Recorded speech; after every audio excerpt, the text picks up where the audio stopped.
What's up, you guys? Welcome back to my channel, Real Talk Recovery, where we talk about recovery from addiction and I share my life with you. So I just got done doing a Patreon live stream with my patrons and it was awesome. But I wanted to come on and just talk to you guys for just a few minutes, not very long, about stigma surrounding addiction and mental health. And the reason why I want to talk about this is because I was watching a video earlier today by the troll queen herself, Trisha Paytas, and she was talking about having dissociative identity disorder, and she was introducing us all to her alters. And so I wanted to talk about mental health and when is it okay to is it okay to say you don't believe somebody if they're saying something? Is it okay to say, oh, well, she's just trolling. I don't believe that she has DID. You know what I'm saying? And so it's probably going to get me in a little bit of trouble, but it's like hard to draw that line, right? Hey, DEIDRA. Hey, MELYSA. Hey, Merk.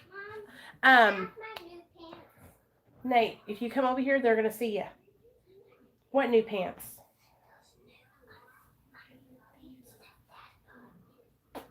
I have no idea what you're talking about. Those new little gray pants. Are they in? They're in the dirty hamper, buddy. I washed them already. So which ones fit me? Here. Those fit you that you have on. Okay. Don't get in the camera because I don't want them to see your little naked honey. I can't see my. Yay! I wrenched you again. So I watched Trisha Paytas'. If y'all don't know, real quickly before anybody says anything, I watch YouTube as my TV. I don't watch TV shows. I watch YouTube shows. What? And so today I was watching Trisha Paytas because I saw a video. It popped up in my feed and it said, "Meet my alters." And for those of you guys that don't know this, I have a very, very close friend here on YouTube. Her name is Avalon. And Avalon has DID, which is dissociative identity disorder. Okay. And what that is when you have multiple personalities, basically.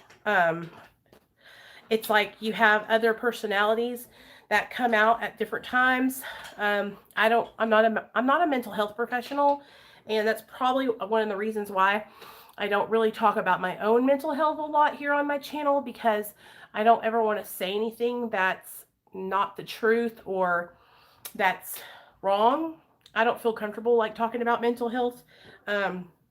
Yeah, I struggle with depression and anxiety, but I don't have any personality disorders, and I don't have any I just have depression and anxiety, generalized anxiety disorder. So I don't talk about it a lot because I don't ever want to offend anybody or say something. I don't want to offend anybody. I don't ever want anyone to feel like I'm minimizing any kind of disorder or disease or mental illness. And so I try not to talk too much about that kind of stuff. I stay in my own lane. You feel me? My lane is recovery from addiction. And I know recovery from addiction. I know how to help people that are struggling with addiction. And that's what I can do. I have so much confidence in that area that's what I stick to. You know what I mean? Hey, John. So I was watching her video this morning and she was talking about having alters and different personalities. And then I noticed that a couple other people were making videos talking about stigmatizing mental illness and that they feel like she's just lying and that she's trolling, right? And I totally understand why somebody would think that. Hey, Shannon. Hey, Victoria. Because she trolls about so many different things on YouTube. But what if she's not? What if she really does struggle with that kind of stuff? And we're just like, what if she does struggle with that, And so when is it okay? When is it crossing the line to say somebody is faking a mental illness? You know what I'm saying? And so here on my channel, I would just rather not say anybody is faking a mental illness. You know what I mean? Like, I don't think that's my place to ever talk about somebody and what they're struggling with in their lives. And sometimes I'm really tempted to comment on that kind of stuff, you know. Girl, when you get time, text me. Okay, Shannon, I'll text you after this, promise. When I first started my channel, I used to talk about other people and their situations. And it wasn't because I was trying to talk bad about them or hurt them. I was talking about them out of care and concern. Like, I genuinely wanted these people to succeed in their sobriety. I genuinely wanted to give my feedback and my constructive criticism to maybe help them improve their life.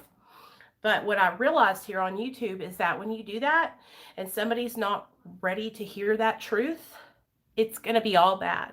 And they're not going to take it in a good way. Okay? And so what I have done on my channel, I have decided not to do that unless somebody comes to me and solicits my advice and asks for my suggestion. Because I don't want to push anyone away from getting life-saving treatment, whether it be in addiction recovery, whether it be for their mental health, whatever the situation may be. I never want anyone to say, well, Nicole, she just came at me and started attacking me with recovery, and I don't want that, and I never asked her opinion, right? Because that's something that I struggled with doing. Like, I wanted to help people, and so I was chasing after these folks. Hey, I need to help you. Hey, I need to help you. And I'm telling you guys, like, straight up from a place of, like, really wanting to help. And again, I'll tell you, when somebody doesn't want help and they're not ready to hear that, it's not good. Hold on a second. I was just about to drop the air. It's like 75 degrees outside, y'all. I'm so hot in this house. So, I watch a lot of commentary channels here on YouTube. And one of the channels that I watch is this girl called, and I love her to death. Like, this isn't me, like, talking bad about her or anything like that. Her name is Callie, and she has a channel called Life of a Free Spirit. And I love all those commentary channels. And there is a niche here on YouTube for that. But I don't know. I just know that for me and what I believe in my recovery and how I believe in helping people is that it's not healthy to, it's not healthy for other people to criticize them and give them suggestions and advice when they don't ask for it. It just ends up pushing them away, you know? Yes, it does, Matt. You are A1 about that. So that's another thing that I wanted to talk about. Like, I know a lot of people, maybe when you were in your active addiction, maybe you exhibited symptoms or how do I say this? Okay, so let me give you an example. This is the best way I know how to say this. So when I was in my active addiction, I acted bipolar, okay? Like, my sister thought I was bipolar. The doctor thought I was bipolar because I was up and down, right? I wasn't bipolar. I was high on methamphetamine, okay? So after 6 months of being sober and, like, my system balancing out, and I started to get a little bit more stable in my recovery, I went back and I had a psychological evaluation, okay? And they were like, wow, maybe, no, you're not bipolar, right? And so then I had another one at 2 years sober. And then I had another one at 3 years sober. So when we're in our active addiction, a lot of the times we can present as though we are something that we're not. You know, we can present like we're, you know, bipolar, manic depressive, whatever it is. But really, we have just been abusing drugs for so many years. You know what I'm saying? And so that's why I think it's really, really important to keep getting follow-ups after you get sober, because the more clean time you get and the longer you stay in sober and practicing and learning new coping skills, the better off you're going to be. And what you once were diagnosed with back here, especially when you have an addiction, it might change once you get over here. You know what I mean? So, drug use can unlock unknown mental illnesses as well. My sister was fine, smoked weed for the first time, and instantly unlocked schizophrenia. She will have that for life over one mistake. Yeah, so schizophrenia runs in my family. My Uncle Abel is schizophrenic, and my sister exhibited signs of schizophrenia, but it was because she was on methamphetamine. And so now that she's been off methamphetamine for some years, she's still bipolar, but she's a lot more stable than she was when she was getting high, you know. And so that's why when I share things with you guys about getting into counseling, some kind of therapy, and getting into a program of recovery where you're actually like working and changing your behaviors and becoming a better person, that's why I suggest that to you, because it's going to help you in the long run. It's so tough to deal with, girl. It breaks my heart to watch her go through it, and it gets much worse if she drinks or gets high. I can just imagine. That's how, when me and my sister were in our active addiction, we were the same way. Like, it only intensified the mental illnesses we were already struggling with, you know? And so this is what I wanted to say. This is the whole reason why I popped on. You know, being on YouTube is like being back in high school. You have the preppy girls and the preppy guys. You have the jocks. You have the nerds. You have the goths. You have the skater boys, right? You have all these different cliques all over on YouTube. And then you also have people that are attention seekers, people that are struggling, and they might not show that on their YouTube channel, but you can tell by the things that they do, by how they act, by the content that they put out, right? That they are going through something, all right? So I don't think it's fair for anyone to accuse anybody of trolling when they're talking about mental illness. I don't care how wrong it is. I don't care if somebody is trolling and faking a mental illness.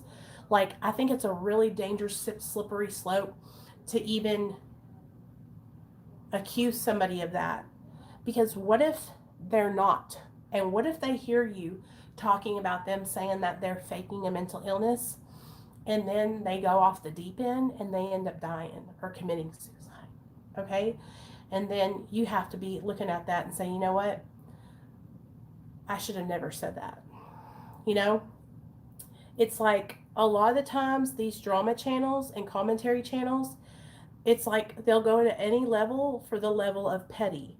And it's like, even though this person is famous on YouTube, I mean, listen, millions of subscribers, y'all, that's famous to me, okay? Over 200,000 subscribers is famous to me, all right? I think those people are making good money. They are public figures, right? But they're also human beings. They're also people. So whenever you see somebody and they're talking about having this and that and the third, and just because they have over 100,000 subscribers or however many you think is big, and you think they're trolling about their mental illness, I think it's really unfair to even say that. And it takes so much courage to come on and even share those kind of things on YouTube. And if somebody's lying about that and they're making it up, then they're also really sick and struggling. And so it shouldn't even be something that we kind of like take lightly.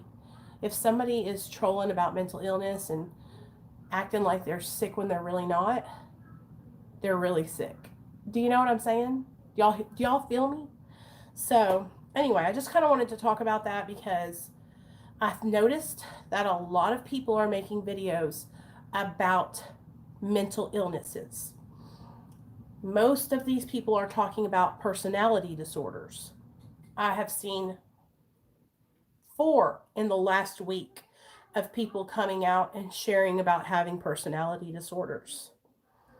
And I think it's really unfair for someone who watches you on YouTube to say that you're faking your disorder, because we don't see those people every day. We don't live their lives. We don't know what they've had to go through. And that's where I think that a lot of people that watch YouTube, they think because they watch YouTube and they watch somebody for an hour a day that they know their whole life. And I'm guilty of this. I have judged people because of what they show me on their channel, and I made a huge mistake doing that, and I shouldn't have done that. And I know you could come back and you could say, well, we only know what you show us, right? And that's true. But that's also what we need to remember. Like, we only know what they choose to show us. They might not be showing us when they're depressed and they're laying in their bed and they're crying all day long. They aren't showing us when they want to take their life. You know what I mean? They're not showing us that they're fighting with their husband or their wife and not eating for days and starving themselves or whatever it is. You know, we only show the good side. We only show, a lot of people, not me, I show it all. A lot of people only show what they want you to see. You know, they show themselves when they're happy. They show themselves when they're feeling good. And then when they're not, you know, you won't see them for a while. And so I think it's really important for us all to kind of like take that into consideration too, you know.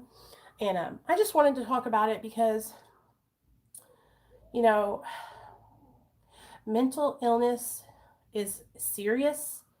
So many people are struggling, you guys, with addiction and mental illness. And when we're opening up our mouths and we're talking out the side of our necks about somebody else's health and their well-being, and they're seeking help by coming on and sharing what they're going through, we could be shutting that person down. And then they could say, you know what, I tried to open up. I tried to share everybody what I was going through, and they shut me down. You know, they made fun of me. They told me I was lying. I know for a long time, my sister, people would tell her that she was just just acting out. She was just being bad. She needed to be disciplined, you know, and that's not what it was. My sister's sick. She has a mental illness, you know. So that kind of stuff, you know, it happens. And man, I'm telling you what, it's hard to see people that are struggling with their mental illness and coming on. And, you know, we always have to remember that somebody else is going through, you know, what we're going through. But I just wanted to talk to you guys about that. You know, mental health is really, really important, and we got to make sure that we protect ourselves at all times, and that we're not judging or stigmatizing other people when they're coming on to share about their situation or what they're going through. And lesson that I learned, this is a lesson that I learned, is that it's always best to call somebody, right? Hey, Lakeisha, it's always best to call somebody if you can talk to that person directly, so that way they can hear the tone in your voice. That way, if you are concerned, you can talk to them. Biggest mistake I ever made was texting my concern for somebody. New visitor. Like I was not concerned, and that I was just trying to be, you know, I guess passive aggressive, and I wasn't. I actually really was worried and concerned for that person. So best thing to ever do is, if you're worried about your friend or they're going through something, and, you know, call them up, talk to them. It's always best to talk to somebody. So anyway, I love you guys, and I hope you have a great night. And I just wanted to talk about that real quick. I'll see you guys tomorrow night, Friday at 7 p.m. Central Standard Time for our Mara meeting.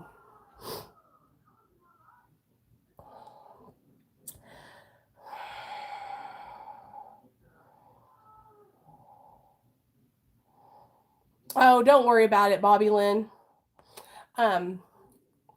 Anybody that watches my channel that really, really knows me knows that what we're about over here, that's not somebody that knows me. Because if they knew us, they would know exactly what we're about, you know? That's right, Sandra. Exactly, exactly. And so we can all help each other. And one more thing before we go. When somebody has to come on a live stream and comment something hateful, and that's all they can do with their time is come on and type something hateful to somebody they don't even know, that says a lot more about that person than it does about any of us. So don't even sweat that, you guys. Just block them. Don't even give them a chance. You know what I mean? Just block them and delete them, because that person has absolutely no life if they're coming over here talking crazy to me when all we do is spend our time giving back and helping others. So it is what it is. You know, you're always going to get people who are jealous and they're hating because they're not doing anything with their lives, but sitting on their couch texting hate comments to people online. So I love you guys, and I'll see y'all tomorrow night for our mirror meeting. Bye.